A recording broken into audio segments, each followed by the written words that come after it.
Well, my story goes back about, I suppose, about 25 years to a person who was young then. And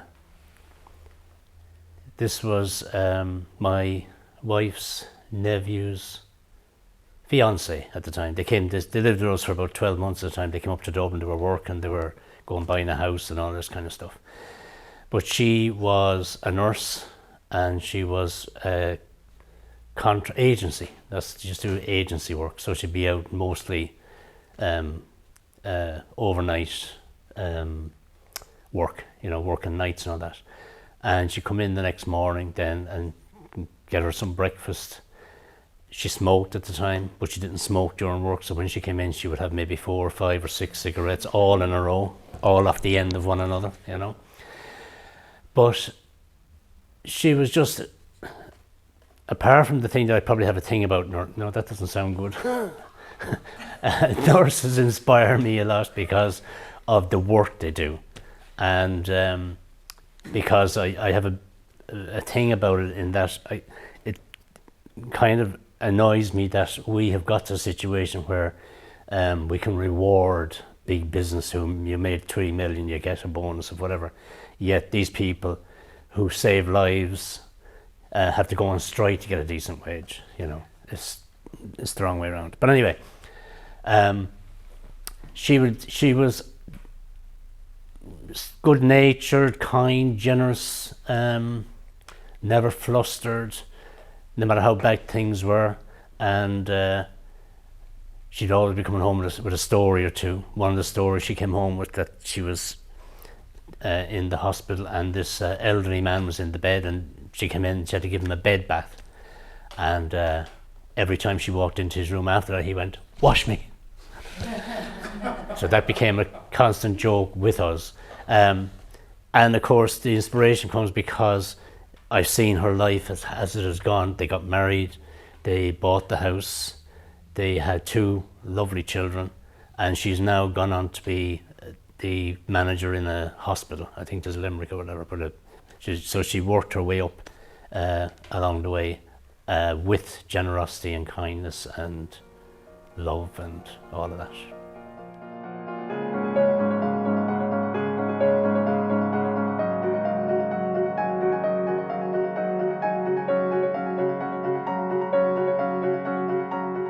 So my inspiration is my granddad, and he's really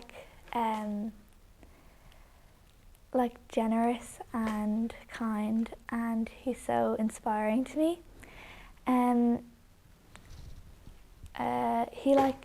He comes to my house every night at around 8 o'clock for a cup of tea to watch the 9 o'clock, and he watches the 9 o'clock news, and he has had a lot of health issues, and he's had to have I think loads of kidney transplants or something, and he's overcome all of them, and he comes for a Sunday roast every Sunday. These slippers, and when I was younger he used to call them his magic slippers, and they're not really that special, but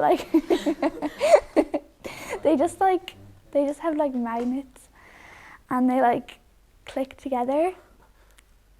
Yeah. Me and my sister used to go down by his feet and play with them. And I always do some jobs for him and help him out with his shopping and stuff.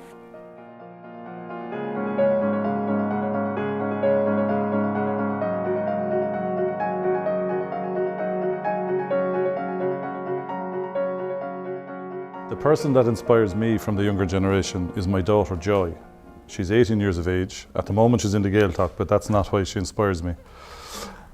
She plays Gaelic football, and for years she's been trying to get onto a county team that she's told she hasn't been good enough. So she'd go to trials, She'd get past the first phase and then they'd tell her she wasn't good enough.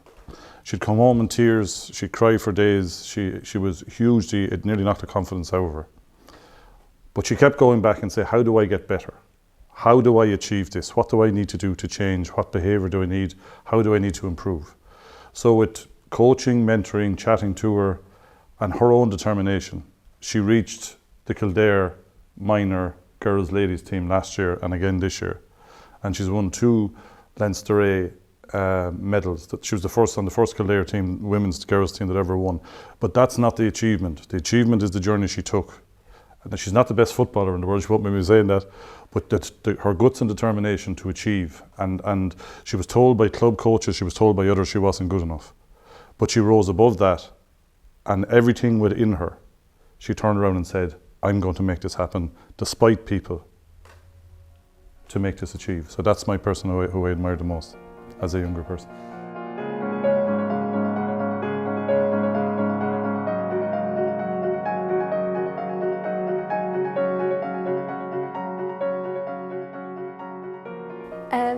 My inspiration would be my Auntie Maria, and she is a very inspiring woman, and I love her so much, even to this day. And although she's no longer with us, I still feel her in my heart, and especially watching her on stage with my mother when I was younger, she very much inspired me to go through acting, and so did many other people, but she is one of the reasons that I am here today. And even though she can't watch me anymore, and she got to see me in 2 pantos, I believe, even though she's not there anymore, I still feel her with me when I'm on stage, and especially when I'm doing more serious scenes or comedy scenes. Even though she's still there, and she's a very brave woman, and even though she was fighting cancer, she still watched me and inspired me. And even now today, seeing her son, whenever he's watching me on stage, I feel like it's a glimpse of her, and it's also a glimpse of me being inspired by her.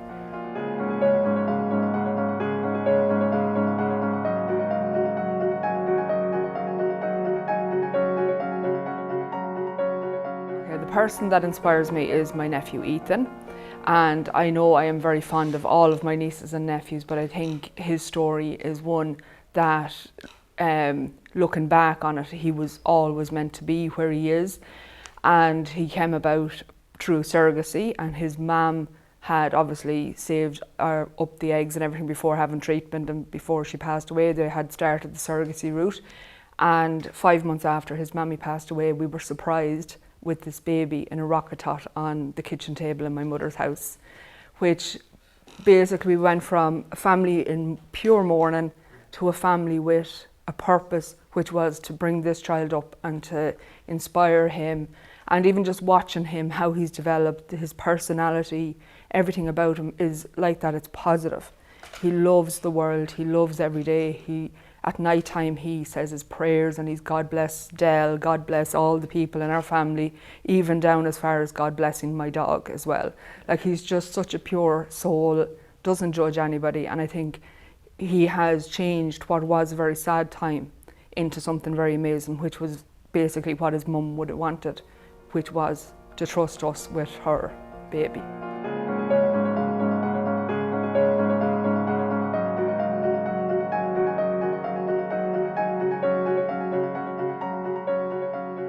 The person who inspires me is also my granddad, Donal, and because he's quite old, he's 82 now, I'm pretty sure, and he's still an extremely happy and bright person, and yeah, he's had a lot of health issues and he's been very resilient and overcome all of these, and yeah, I just love seeing him every day. I'd go over and visit him in his house, which is just beside ours, almost every day. I'd go in and help him with the crossword in the Irish Times paper, which we love doing together, and we'd watch all the game shows on his TV, like Tipping Point, The Chase, all of them. He loves them all. So yeah, I love just spending time with him and like hearing all about his stories from when he was like working or in school and all this stuff. And another thing that he does that all of, me included, all of his grandchildren love is he has a box of biscuits that he keeps in his like cupboard, and he can't eat them because he's diabetic, but every time there's any grandchildren over, they have a little feast on the biscuits.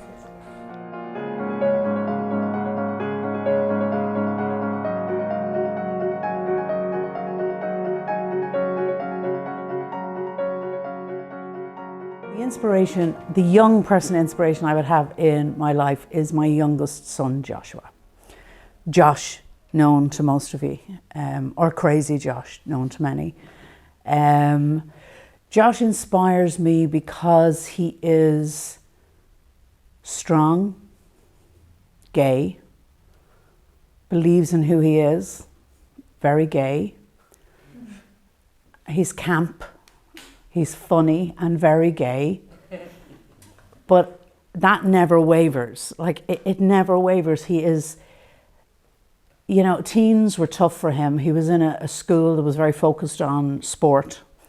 And I do think sometimes that can be hard for people who are not interested in sport. It's a lot of, where male is concerned, there's a lot of toxicity in that whole pressure to be the most popular, as in where sporting is concerned. Josh was never sporty. He made a decision in 5th year, having had a real tough time in school, was never really happy in school, never felt he could be who he needed to be. Always wanted to dress a little bit different, always wanted to be much more vintagey, fashion conscious. And then he made a decision at the end of 5th year to leave the school he was in and go to a school in Dublin where he knew nobody, and start all over again and reinvent himself as Josh. So he didn't have to be Josh here, Clane, Prosperous, that Josh. He could be that Josh. And he has soared ever since. You know, no matter, there is major problems in this society with name calling. There is major problems with bullying when you are gay. The name calling is probably the worst, and that happens to him probably twice a week, every week, no matter where he is. And that's mainly, can be Dublin, it can be anywhere. But he's found his people now. And his people love him for being Josh. And I look at him and I think he had a pretty shitty time. I don't know if I'm allowed to say that. But he had a pretty shitty time, and he's risen above it all to become this strong, fabulous man. And I am so proud of him. That's me.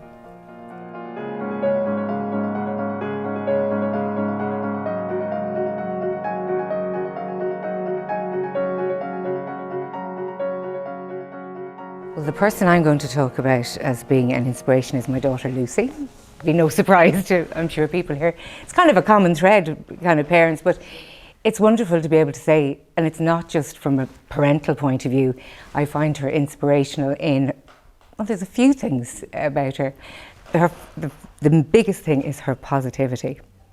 I don't think I know another adult or another older person as positive. And sometimes I wonder, and I think to myself, you know, how are you, my daughter? It's not that I'm a very negative person, but like I'll immediately jump to a conclusion, or I'll jump right in where she'll kind of stand back, and has always done that from a very young age. She'll say, well, you know, hold on, she never sees the bad in people. That's not to suggest she's naive in any way, but she has an amazing sense of measuring a situation up or measuring a person up. Like, whereas I'll charge into certain things. Now, sometimes I charge in, she'll watch it, you know, from the outs, you know, from the kind of periphery. And, you know, when she chooses to be part of something, she commits 100%. I've been on the stage all my life. I love acting. I make no secret about it. I want to be in every show. I want to be on the stage. Whereas Lucy, absolutely, and it's wonderful for me, she shares that love of drama. She shares that love of being on the stage. But I suppose to a degree, unlike me, and I'm honest enough to say it, she wants to participate. She wants to be part of the bigger picture. If she's not on the stage, you know, in a tiny, small role, she's really happy to be part of it somewhere else. She's really happy to extend her kind of knowledge or her skill about something, learn something new in order to participate. And she doesn't just tag along for the ride. If she's going to commit, she's going to commit. She doesn't want to, oh, I'll just do this. She wants to be the best at that. She's incredibly competitive, not with others, with herself, you know, and she just loves the whole challenge of drama. And I suppose one of the things I'm learning over the length of time I'm in the drama with her is, I can remember like people in pantos and all like this, they all want to be the princess, we all want that. If you're into drama, let's call a spade, you want to be out there. But I can remember, there's another member of the youth theatre, she's not here today, and I can remember we used to split the panto casts in half, and there'd be one crowd would do one and one. But the biggest thrill they got kind of 10, 13 years ago was that they were both allowed to be in it every single night, because both mothers were involved, we could supervise, and they were playing dead fairies. They like won every time one would fall on one side. They'd nothing to say except fall on dead every time a day. But yet they put themselves into that heart and soul. But she has an incredible, as I said, just getting back to it, she's very positive. She sees the good in people. And she's very mindful. She's taught me in ways to sit back, don't charge in. And she'll, like, in a very non-confrontational kind of way, she'll say, well, you know, why about that? And why do you say that? And people don't think that. And she's a great ability to make people kind of think. She loves, you know what I mean? She loves young people. She's incredibly patient, you know what I mean? Which I find they're all very, very admirable qualities. But I think the overriding thing is her positivity. And, you know what I mean? I'm not saying it's all perfect all the time, but she brings positivity wherever she goes.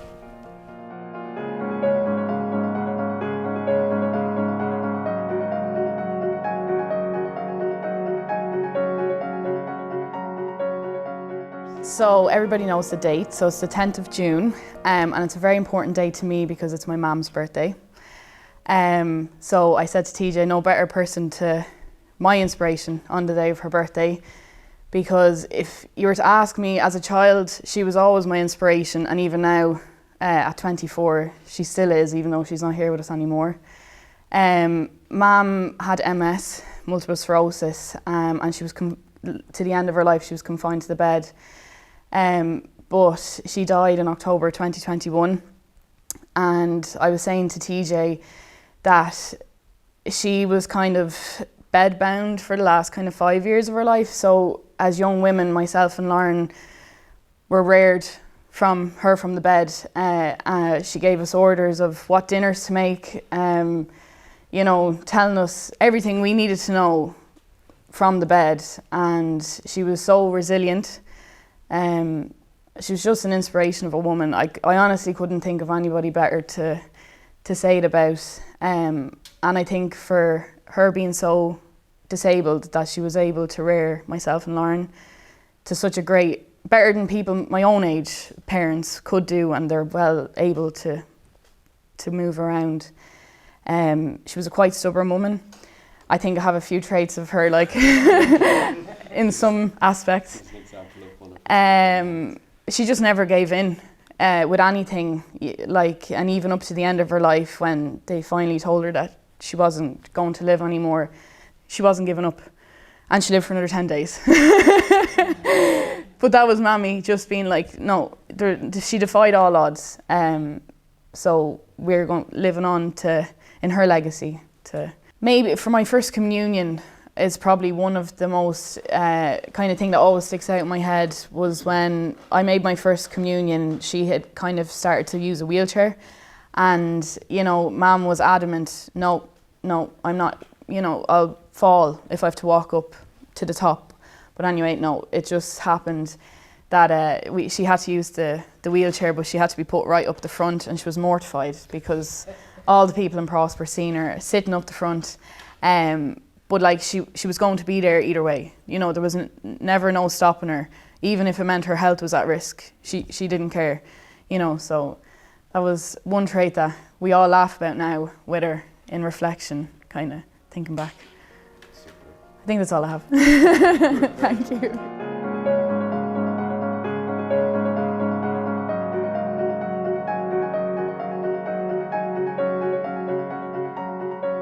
I feel like a lot of you are expecting me to say my father, so I'm going to say my mother.